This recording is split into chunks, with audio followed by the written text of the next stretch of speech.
म दुई तीनटा विषयमा तपाईहरुसँग आफ्ना विषयहरू प्रकाश गर्न चाहन्छु। सर्वप्रथम त माओवादी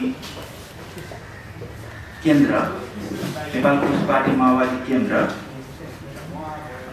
10 वर्षको जनयुद्ध हुँदै शान्ति प्रक्रिया हुँदै विभिन्न उतार चढावहरू पार गर्दै र अन्ततः हामीहरूले गएको निर्वाचनभन्दा केही समय पहिला देखि नै नेकपा एमालेसँग चुनावी तालमेल गरेर हामी चुनाव लड्यौं र हामीले झन्डै 2/3 बहुमतको जनादेश प्राप्त गर्यौं। सँगसँगै हामीले त्यसबाट उत्साहित भएर नेकपा माओवादी केन्द्र र नेकपा एमालेलाई हामीले पार्टी एकता गर्यौं। हामीले पार्टी एकता समेत गर्यौं। हामीले नेकपा एमालेलाई पनि हामीले छोड्दियौं, हामी नेकपा माओवादी केन्द्रलाई पनि छोड्यौं। हामी त्यसलाई मिलाएर हामी नेपाल कम्युनिस्ट पार्टी नेकपा निर्माण गर्यौं र सरकार चल्दै थियो, पार्टी चल्दै थियो। नेताहरूको स्वार्थको कारण पार्टीभित्र असान्दर्भिक, अराजनीतिक, अशिष्ट, निकृष्ट प्रकारका अन्तर्विरोधहरू सिर्जना गरियो। बनावटी त्यो कुनै राष्ट्रप्रति, जनताप्रति, समृद्धिप्रति, विचार र राजनीतिप्रति, विधि र प्रक्रियाप्रति त्यो कुनै विषय थिएन। आफ्नो व्यक्तिगत स्वार्थ, पार्टी अध्यक्ष या प्रधानमन्त्री को हुने भन्ने प्रश्नमा लफडा भन्नुस्, विवाद, अनावश्यक विवाद सिर्जना गरियो। त्यो विवादले अन्ततः पार्टी विभाजनतिर गयो र हामीहरू त्यसको विपक्षमा उभियौं, पार्टी एकताको पक्षमा उभियौं। हामीसित 45 जना केन्द्रीय समितिमा पार्टी एकताको पक्षमा 13 जना स्थायी कमिटी सदस्य हामी थियौं। सेन्ट्रल कमिटीको अहिले कुरा नगरौँ। र हामीले त्यो पार्टी एकतालाई रोक्नको लागि, फुट्न नदिनको लागि प्रयास गर्यौं। हामी पार्टी एकता गर्दा प्रथम अध्यक्ष केपी शर्मा ओली र संसद दलको नेता र सर्वसम्मत प्रधानमन्त्री केपी शर्मा ओली निर्माण गरे, नियुक्त गरेका पार्टीबाट। र हामीले त्यसैलाई नै मूल नेतृत्व मान्यौं। अरु सहायक नेतृत्वबाट जुन किसिमको हरकतहरू भए त्यो हरकतले ठिक ठाउँमा पुर्याउन पार्टी विभाजन लान्छ भनेर हामी संस्थापन पक्षमै उभियौं, पार्टी एकताकै पक्षमा उभियौं। त्यो 13 जनाको स्थायी हुन्छ, अन्ततः पार्टी विभाजनतिर गयो। हामी संस्थापन पक्षतिर उभियौं। कमरेड प्रचण्डजीले पार्टी एकता गराउँदा, नेपाल कम्युनिस्ट पार्टी नेकपा बनाउँदा, ओलीलाई नेता मान्दा, प्रधानमन्त्री बनाउँदा उहाँ क्रान्तिकारी हुने। रामबहादुर थापा, बहादुर रायमाझी लगायतका साथीहरूले केपी शर्मा ओलीलाई नेता मान्दा गैर क्रान्तिकारी हुन्छ? त्यसो भए त उहाँ पनि केपी शर्मा ओलीले नेता माने, प्रथम अध्यक्ष र प्रधानमन्त्री मानिदियो। यो कुरा बेठी कुरा हो। त्यसकारणले त्यो चाहिँ 10 वर्षको जनयुद्ध, 19 दिने आन्दोलन, मधेस आन्दोलन लगायतका सबै आन्दोलनहरूले ल्याएका परिवर्तनहरू, उपलब्धिहरूलाई हामीले सम्मान गर्नुपर्दछ। तर माओवादी पार्टी शान्ति प्रक्रियामा आइसकेपछि द्वन्द्वकालमा जे भूमिका खेल्यो, यद्यपि त्यहाँ पनि अन्तर्विरोध थियो।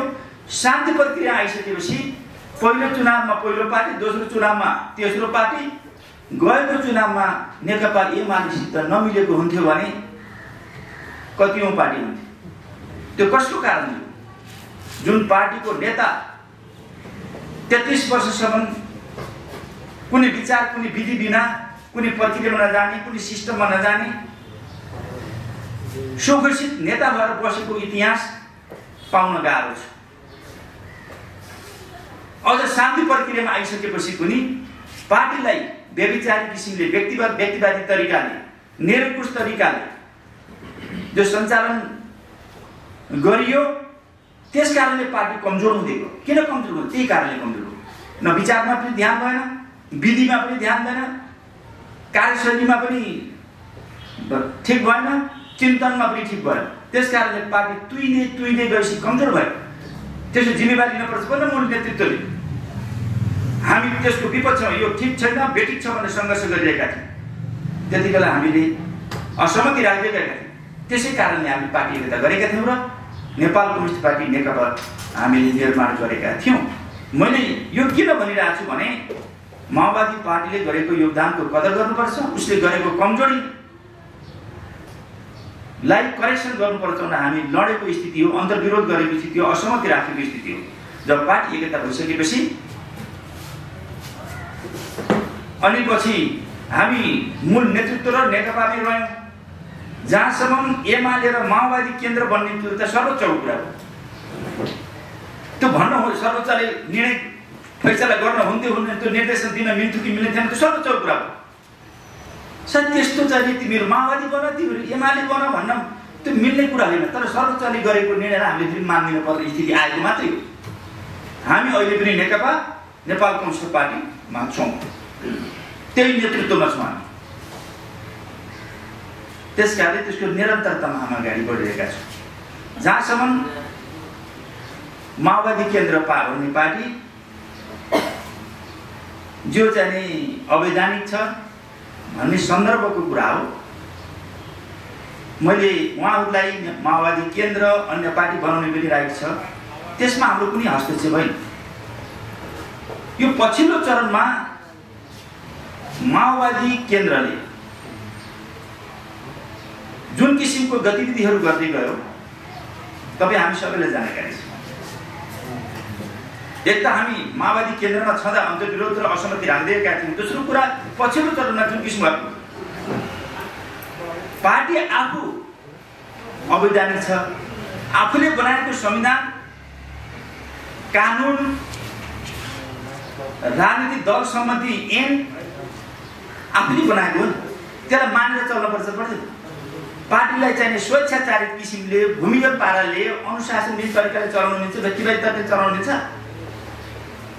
त्यसपछि त्यो पार्टी आफै पनि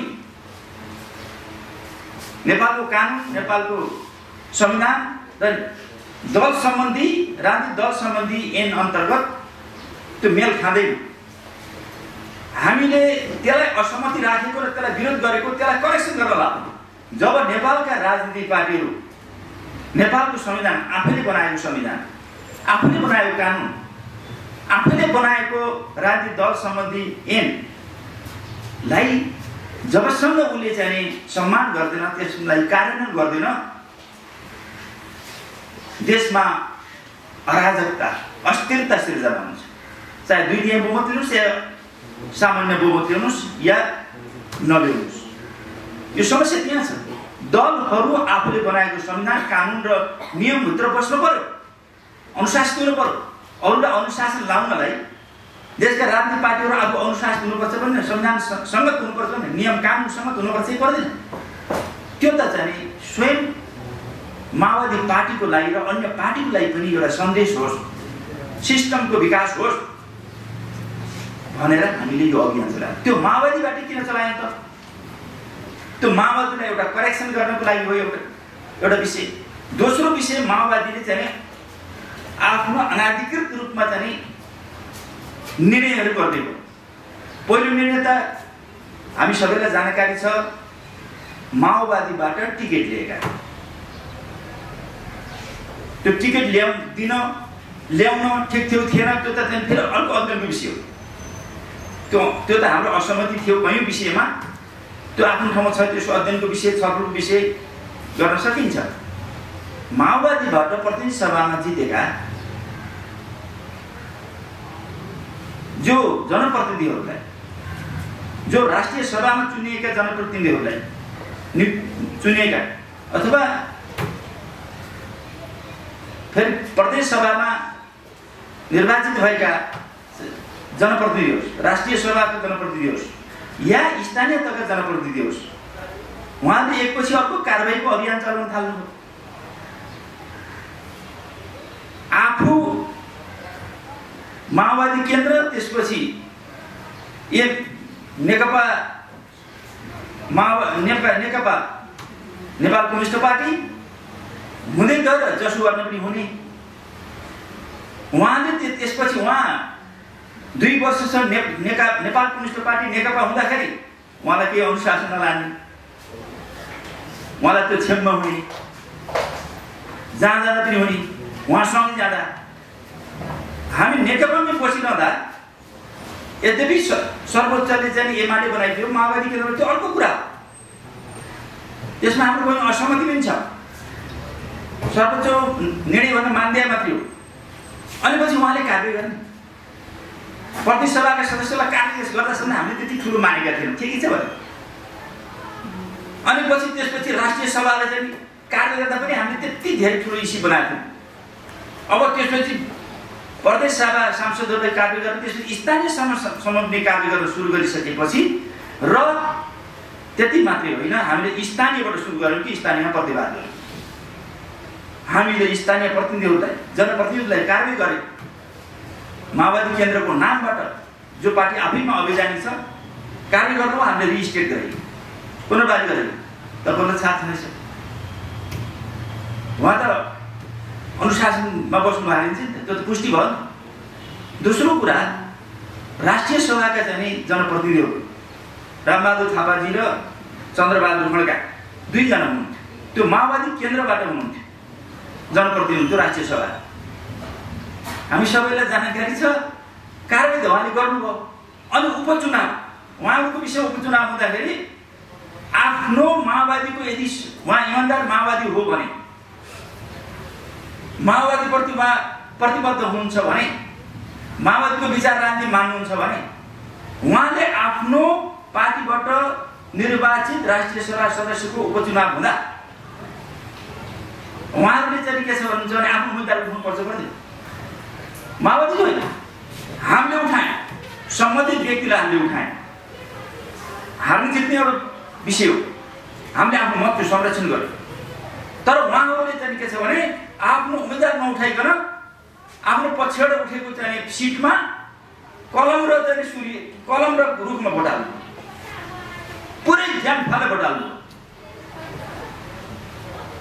एउटा राजनीति नेता, इमान्दार नेताले जो पार्टीप्रति, जो विचारप्रति, जो विधिप्रति, जो आन्दोलनप्रति, जो विकासप्रति जिम्मेवार हुन्छ, त्यस्तो नेताले त्यहाँ त्यस्तो प्रकारको हरकत आफ्नो सिटमा रुख र चाहिँ कलमलाई भोट हाल्ने भन्ने कुरा, त्यो चाहिँ हामीलाई ज्यादै गम्भीर लाग्यो। एक त्यो हाम्रो आफ्नै जनप्रतिनिधिप्रति कति पूर्वाग्रही हुनु रहेछ भन्ने कुरा एक। दोस्रो कुरा, आफ्नै एमालेको भोट सहकार्य गरेर एमालेको भोटले जित्ने, प्रचण्डजी लगायतका साथीहरू एमालेको भोटले जित्ने, तपाईँ हामीलाई सबै थाहा छ। अनि पछि पार्टी एकता गर्ने, प्रधानमन्त्री बनाउने, पार्टी अध्यक्ष बनाउने, अनि पछि आफूलाई प्रधानमन्त्री नपाएको झोकमा अनि पछि प्रतिपक्ष दल आफ्नो प्रधानमन्त्रीलाई छोडेर प्रतिपक्षको नेता शेरबहादुर देउवालाई प्रधानमन्त्री बन्नको लागि मरिहत्ते गर्ने। यो दुनियाँमा यस्तो बिरलै पाइन्छ, यस्तो चरित्र। कस्तो किसिमको चिन्तन होला, कस्तो किसिमको सोच होला, कस्तो किसिमको स्वार्थ, यसलाई के भनिन्छ? यस्तो किसिमको हरकत देखिसकेपछि त्यो पार्टी आफैमा पनि अवैधानिक छ, स्वेच्छाचारी छ, व्यक्तिवादी छ। कुनै मैले भने संविधान, कानुन र दल सम्बन्धी, राजनीतिक दल सम्बन्धी ऐन अनुसार जो चल्नु पर्ने हो, निर्वाचन आयोगको मान्यता अनुसार चल्नु, त्यो केही पनि छैन। 2069 सालमा 30 वर्षमा एउटा महाधिवेशन, नामात्रको महाधिवेशन गरिएको थियो 2069 सालमा।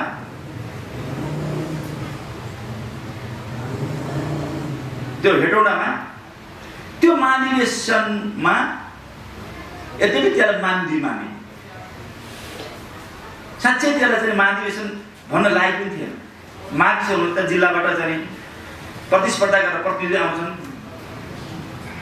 अनि पछि महाधिवेशन थलोमा पनि प्रतिस्पर्धाबाट राजनीति प्रतिवेदन र विधान नेतृत्व चयन हुन्छ। आफ्नो लिस्ट बनाउने कोठामा बसेर आफ्ना हनुमानहरूको त्यसपछि ल ताली पिट्छु छोटा दुई चारजना अगाडिबाट ताली पिट्छु। त्यसको हामीले असहमति जनाएका थियौँ, तर उहाँले ताली पिट्ने यस्तो किसिमको व्यक्तिवादी तरिका त छैन। ल मान्यौँ त्यो चाहिँ लोकतान्त्रिक विधि अनुसार त्यो महाधिवेशन भएन भने पनि मान्यौँ हामी।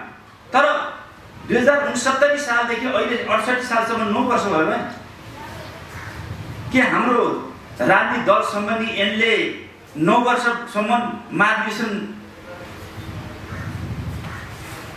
नगर्न छुट दिन्छ? दिँदैन। त्यो सम्भव छैन। मैले यहाँलाई के जानकारी गराउन खोजेको भने मानव 2 वर्ष लो ग्रेस मार्क पाउनु हो, उहाँले चाहिँ शून्य समयमा आउनु पार्टी एकताको अवधिभित्र। एमाले र माओवादी केन्द्र पार्टी एकता त 2 वर्षले, त्यति हुँदा पनि 7 वर्ष हुन्छ। हाम्रो ऐनमा के छ, निर्वाचन आयोगको ऐनमा के छ भन्नुहुन्छ भने दल सम्बन्धी 5 वर्षमा महाधिवेशन गर्नुपर्ने। 5 वर्षमा महाधिवेशन नसक्यो भने निवेदन हालेर आग्रह विनय गर्यो भनेदेखि 6 महिनासम्म थप्ने, त्यो पनि निवेदन केही पनि छैन। त्यो 2 वर्ष ग्रेस मार्क पायो भने पनि 7 वर्ष भएको छ। एउटा नाम मात्रको चाहिँ 72 कि 73 सालमा एउटा अधिवेशन भनिएको छ, एकता अधिवेशन भनिएको छ। त्यो एकता अधिवेशनमा एउटा गौरवशाली पार्टी अस्ति एउटा चाहिँ रातो पार्टीले कुन संवाददाताले कसैले एउटा सूचना जारी गरेको छ, तपाईँले पढ्नुभयो। नेपाल कम्युनिस्ट पार्टी माओवादी केन्द्रको वैधानिकता बचाइदिन अब त्यो गौरवशाली पार्टीका भविष्य पराजुलीले चाहिँ महत्त्वपूर्ण भूमिका खेल्नु भनेको छ। त 10वटा पार्टीको एकता भएको थियो भन्ने छ। त्यो 10वटा पार्टी मध्येको एउटा 7वटा पार्टीहरू निर्वाचन आयोगमा दर्ता नभएको पार्टी छ। त्यस्तो कुरालाई निर्वाचन आयोगले चिन्दैन। 69 सालमा जो केन्द्रीय समिति बन्यो त्यसको एउटा चाहिँ निर्वाचन आयोगमा केन्द्रीय समिति र त्यसको विधान प्रतिनिधि जानुपर्ने त्यो छ भने पनि त्यसपछि 70 सालमा अर्को केन्द्रीय समिति, 71 मा अर्को केन्द्रीय समिति, 72 मा अर्को, 73 प्रत्येक वर्ष र महिना पछि चाहिँ केन्द्रीय समिति फेरबदल त्यस्तो पाइन्छ। एउटा महाधिवेशनले अर्को महाधिवेशनसम्म त्यसरी केन्द्रीय समिति थप्नु पाएन। एक पटक त 4000 सम्म केन्द्रीय समिति, जो 4000 मात्रै हामीले मानेका छैनौँ। बाटामा, घाटामा, कोठामा, जङ्गलमा मलाई केन्द्रीय समिति किन नबनायो भनेर भनेदेखि केन्द्रीय समितिमा टिको लगाइदिने, आफै टिको लगाउने, आफै हिँड्ने। कुनै मिटिङ बस्नु पर्ने, कुनै अधिवेशन गर्न महाधिवेशन गर्न केही मतलबै छैन। तपाईँलाई थाहा छ 4000 मात्रै होइन, 6-7 हजार जति थिए। एउटा पत्रिकाले लेखेको थियो, कुन पत्रिकाले तपाईँलाई थाहा होला, माओवादी केन्द्रको केन्द्रीय समितिको सङ्ख्या पत्ता लगाउनलाई पुरस्कार दिइन्छ भन्ने। बाटा घटा जहाँ केन्द्रीय समिति बनायो, टिको लाग्यो, कतिलाई टिको लाग्यो लाउनेलाई थाहा थियो। खै त्यो 4-5 हजारको केन्द्रीय समितिको चाहिँ बनाएको चाहिँ लिस्ट चाहिँ निर्वाचन आयोग जानु पर्दैन, अपडेट हुनु कति सङ्ख्याको केन्द्रीय समिति छैन। अनि 69 को केन्द्रीय समिति एउटा छ भने 70 मा अर्को छ, 72 मा अर्को छ, अर्को फेरि चाहिँ एकता भयो। गौरवशाली पार्टी लगायतका 10वटा पार्टी 10वटा पार्टी एकता हो। गौरवशाली पार्टी मात्र मध्येको 3टा पार्टी मध्ये गौरवशाली पार्टी निर्वाचन आयोगमा दर्ता भएको पार्टी, जसको अध्यक्ष भविष्य पराजुली हुनुहुन्छ। भविष्य पराजुलीले केन्द्रीय समितिमा राखियो भन्छेपछि त्यसले बचाइदिनु भयो पार्टी। गौरवशाली पार्टीसित एकता भयो भने को केन्द्रीय समितिमा आयो, कोसित एकता भयो भने थाहा छैन। जसको चुनाव चिन्ह स्याउ थियो, एकचोटि चितवनमा लड्डु खाएर दशा लाग्यो, अब स्याउ खाएर दशा लागेको सम्भावना। त्यो स्याउ पनि फाप लाग्छ छैन, स्याउ खायो। अब केन्द्रीय समिति छैन एकता गर्यो भन्ने कुरा त्यो कागजी मात्रै छ। यस्तो किसिमको राजनीतिक तरिका हुन्छ, तथ्यमा आधारित भएर जानु पर्दैन। मैले भन्न खोजेको कुरा कहाँनिर छ भने यस्तो प्रकारको भएर 2072 सालमा देवेन्द्र पौडेल भन्ने एकजना नेतालाई काट्यो। 72 सालमा उनी फेरि पछि चाहिँ नेपाल पछि उनी उसमा पनि आए, यो पार्टी एकतामा पनि आए। अहिले केन्द्रीय समिति हुनुहुन्छ, अहिले हामीलाई कारबाही गर्ने ठाउँमा हुनुहुन्छ। तर कति बेला उहाँ चाहिँ वास्तवमा पार्टीभित्र कारबाही गरेको थाहा छ? उहाँ पार्टीभित्र भित्रिएको माओवादी केन्द्र भएको अथवा अहिलेसम्म छैन, निर्वाचन आयोगमा चिन्दैन, निर्वाचन आयोग कानुनले चिन्दैन। यस्तो किसिमको अराजकताले पार्टी चल्छ। अनि त्यस्तो पार्टीका नेताहरूले हामीलाई गरेको कारबाही त्यो मान्य हुन्छ, अनुशासन हुन्छ। आफू अवैधानिक छ, हामी जनताबाट चुनेको वैधानिक जनप्रतिनिधिलाई कारबाही हुन्छ। त्यस कारणले हामीले प्रतिवाद गरे। देशका यो अभियानले देशका सम्पूर्ण राजनीतिक पार्टीहरूलाई विचार र विधिमा, संविधानमा, कानुनमा अनुशासित नभएसम्म देश जुन किसिमको अस्थिरता र गडबडतिर अराजकतिर गइरहेछ, यसलाई कन्ट्रोल गर्न पनि यो एउटा सुरुवात मात्रै हो। स्वयं माओवादी केन्द्रलाई पनि यदि उसले चाहिँ वास्तवमादेखि पार्टी खोल्ने हो भनेदेखि एउटा विधि सङ्गत के अरे संविधान सङ्गत, कानुन सङ्गत नभएने किसिमले र त्यसले अप टु डेट हुन सक्नु पर्दछ। तब देशको लागि रक्षा गर्न सकिन्छ। आफै अराजकता छ, आफै अनुशासन छ, आफै विसर्जनतिर गइरहेछ, त्यसले चाहिँ अरू अनुशासन लाउनुको के अर्थ छ? त्यस कारणले हामीले उहाँहरूले हामीमाथि जो अराजनीतिक किसिमले जो गर्नुभयो, आक्रमण गर्नु, हामीले त्यसको प्रतिवाद गर्नु पर्यो र देशलाई एउटा कानुन सङ्गत तरिकाले राजनीतिक पार्टीलाई नचलाएसम्म देशको समृद्धि हुँदैन। त्यस कारणले एउटा अभियान पनि सबै राजनीतिक पार्टीलाई पनि एउटा शिक्षा मिलोस् भन्ने उद्देश्यका साथ हामी अगाडि बढेको कुरा, अरू केही पनि केही हामीलाई पूर्वाग्रह छैन। एउटा प्रश्न त होला जस्तो हामीले चाहिँ केपी शर्मा ओलीसँग संवाद गरिरहनु भएको छ र केपी शर्मा ओलीले एउटा प्रस्ताव त लिएर गएको छ। अब हामी एमालेमा रहनुभन्दा पनि हाम्रो बेग्लै पहिचान चाहियो। किनभने तपाईँले द्वन्द्वबाट आएको फसल क्रान्ति गरेर आएको नेता बहादुर आर्मी भनेको, अब सम्पूर्ण वामपन्थीहरूलाई बाहिर रहेका शक्तिहरू जस्तो विप्लव, मोहन बैनी र हामी मिलेर बाधा मिलेर एउटा शक्ति बनाउँछौँ, त्यसले तपाईँसँग गठबन्धन गर्ने आगामी निर्वाचन भन्ने तपाईँको प्रस्ताव हो? त्यस्तो हामीले प्रस्ताव गरेका छैनौँ। हामीले के भनेका छौँ भनेदेखि हामीले पार्टी एकता गऱ्यौँ, एमाले र माओवादी केन्द्रलाई हामीले एक प्रकारले पनि अब छोड्यौँ। हामी नेपाल कम्युनिस्ट पार्टी नेकपा भयौँ। इभन त्यहाँ अन्तर्विरोध थियो र एकता बताउन सकिएन, तर हामी पछि नफर्केर हामी अगाडि जाने प्रक्रियामा हामी अगाडि थियौँ। तर सर्वोच्चले गरिदियो एउटा निर्णय गरिदिएपछि त्यसलाई कानुनी रूपमा, व्यावहारिक र वैचारिक रूपले नभएर, राजनीतिक रूपमा नभएर कानुनी रूपमा त्यसलाई मान्न पर्ने बाध्यात्मक स्थिति परिरहेछ। त्यस कारणले हामीले के भनेका छौँ भने हामी सारमा नेपाल कम्युनिस्ट पार्टी नै हो र हामी पार्टी एकताको मान अभियानमा अहिले पनि छौँ, ध्रुवीकरणको अभियानमा छौँ।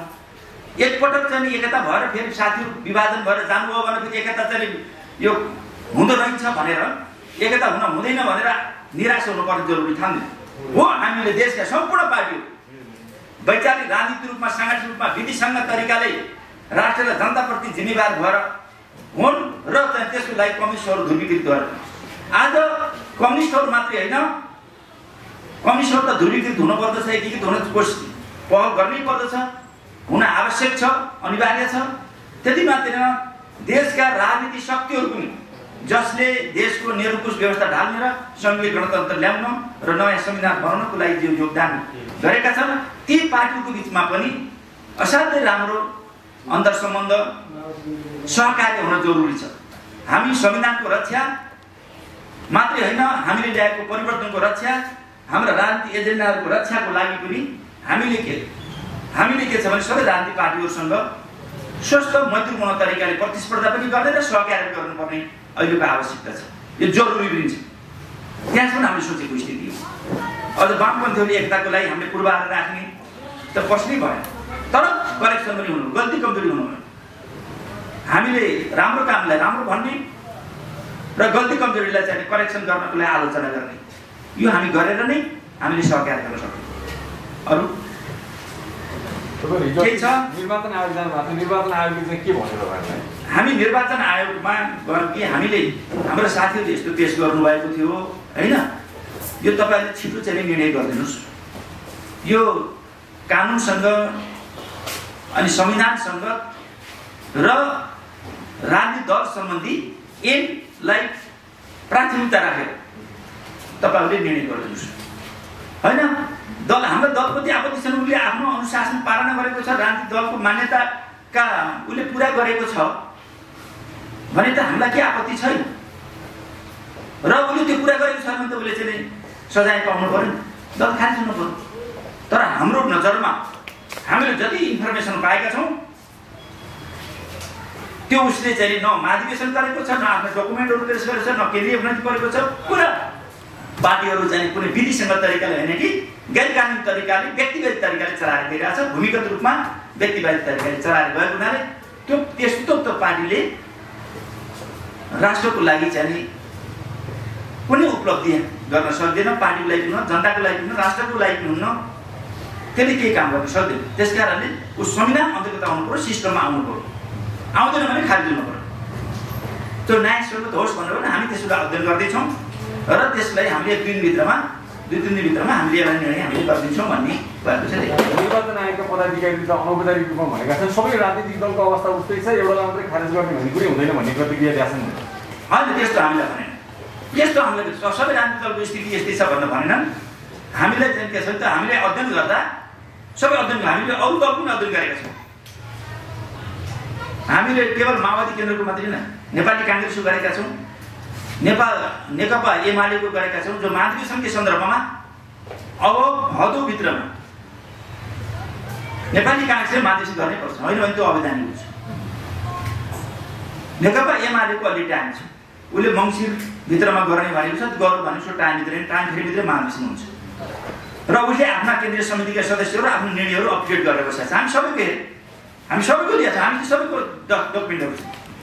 हामीले ती डकुमेन्टहरू अप टु डेट गरेका, सबै पार्टीले अप टु डेट गरेका डकुमेन्टहरूलाई हामीले करिब हामीले चाहिँ आफ्नो नियन्त्रणमा लिइसकेका छौँ र नेकपा माओवादी केन्द्रको पनि हामीले डकुमेन्ट लिइसकेका छौँ। जति थियो लिइसक्यौँ, अब बुझाएर हुँदैन, हामीले त लिखित रूपमा लिइसकेका छौँ। अहिलेसम्म पाएको डकुमेन्ट यति दियो भनेर हामी सिग्नेचर गरेर दिएको छौँ। अब बुझाएर त त्यो सिग्नेचर हामीले त अरू छैन भनेको छ, यहाँ यसमा त बढी छैन भनेको छ, अब बुझाएर हुँदैन। त्यसकारण हामीले परिपक्व गरिरहेका छौँ। अब निर्णय त वास्तवमा न्याय छ। यदि निर्वाचन आयोग संविधान अन्तर्गत, कानुन अन्तर्गत, सँगसँगै राजनीतिक दल सम्बन्धी ऐन अन्तर्गत चल्ने हो भने वास्तवमा हामीले राखेका प्रस्तावहरू चाहिँ जायज भन्ने हामीलाई लागेको। हिजो त्यही दलमा हुँदाखेरि र आफूलाई अप्ठ्यारो नपर्दासम्म चुपचाप त्यही अवैध दलमै बस्ने, त्यो अवैध दलकै नेतालाई चाहिँ सर्वोच्च नेता मान्दै हिँड्ने, अहिले व्यक्तिगत रूपमा तपाईँलाई अप्ठ्यारो परे पछाडि चाहिँ कानुनले चिन्दैन, कानुनले मान्दैन? बिल्कुल होइन। हामी त्यो दलमा बस्दा पनि लडाइँ दुई प्रकारको हुन्छ, एउटा आन्तरिक हुन्छ, एउटा चाहिँ बाहिरबाट लडाइँ हुन्छ, सार्वजनिक रूपमा हुन्छ। हामीले पार्टीभित्र त्यो दलमा बस्दाखेरि आफ्ना असहमतिहरू काफी मात्रामा हामीले चाहिँ लडिरहेका थियौँ। अब यो दल काम लाग्दैन, माओवादी केन्द्र काम लाग्दैन भनेर पार्टी एकतातिर लग्यो, एकतामा लगेपछि करेक्सन होला भने त्यसपछि फर्केर फेरि उही माओवादी केन्द्र उही ताल हेर्नु, अब यो दलको काम छैन। हामी कयौँ साथीको बारे नोट गर्नुहोस् तपाईँ, जनयुद्धको सुरुवातदेखि नै हामी असहमति राख्यौँ, कयौँ विषयमा असहमति राखेका छौँ। विराटनगरको राष्ट्रिय सम्बन्ध हामी बसिहालेर आएको तपाईँलाई थाहा छ। हाम्रा त्यो कुरा चाहिँ कुनै त्यो त्यहाँ चाकरी गरेर, त्यहाँ चाहिँ बाँच्न दलाली गरेर, त्यहाँ हुँदाखेरि सबै चिजहरू नेताले जे भन्छन् त्यही मानेर तमसरण गरेर आएको होइन, स्ट्रगल गरेर आएको र अब यो पार्टी कामलाई नै एकतामा लानुपर्छ भनेर पनि हामी पहल गऱ्यौँ। एकता बचाउन नै पहल गऱ्यौँ। उहाँहरूलाई त्यो स्वेच्छाचारित तरिकाले पार्टी चलाउने बानी लागेको, अहिले आएर उहाँहरूले जुन किसिमको हरकत अझ उठेर गर्नुभयो, तपाईँ देख्नुभएको छ नाङ्गे किसिमले कि आन्तरिक रूपमा नाङ्गे किसिमले आफूले बनाएको प्रधानमन्त्री, आफूले बनाएको अध्यक्षलाई छोडेर चाहिँ प्रतिपक्षको नेतालाई प्रधानमन्त्री बनाउने बोकेर हिँड्ने भइसकेपछि त्यहाँभन्दा निकृष्ट के हुन्छ? एक दोस्रो कुरा, आफै चाहिँ आफ्नो जनप्रतिनिधिहरू, त्यो पनि यस्तो प्रतिनिधि कि राष्ट्रिय सभाको प्रतिनिधि, मैले अगाडि भनिसकेँ, र कारवाही गरेर उपचुनावमा चाहिँ रुखमा भोट हाल्न हिँड्ने, त्यो त हरेक प्रकारको भयो नि। त्यसको प्रतिवाद गरेनौँ भने के हुन्छ? राजनीतिक दल सम्बन्धी के हुन्छ? त्यसको प्रतिवाद